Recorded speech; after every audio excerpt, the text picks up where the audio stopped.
It was around 2:30 in the morning when an Amtrak train slammed into a parked freight train here outside of Columbia, South Carolina. We're standing around 100 meters from the crash site.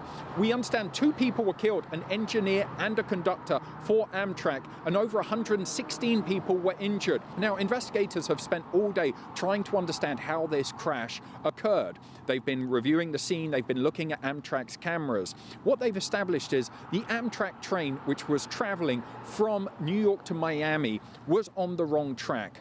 What they think happened is that a switch was pushed at some point which diverted this Amtrak train onto the wrong track, so leading it to slam into this freight train.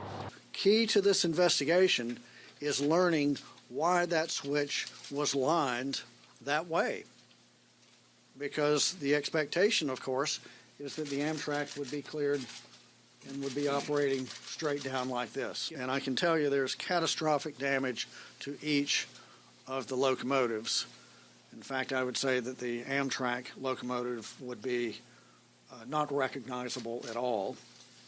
This is the 3rd such accident in basically 3 months involving trains in America.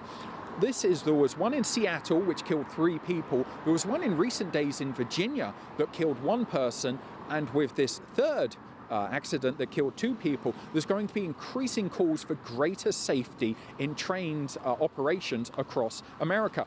There's going to be calls for more installation of train technology, something called positive train control. Now with that, that's a GPS-based technology which allows it remotely to slow down or stop locomotives if there is a risk. That technology should have been installed in trains and tracks across the country.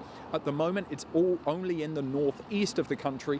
But again, with this latest train accident, the calls for the installation of this technology are likely to grow. Toby Muse, CGTN, Columbia, South Carolina.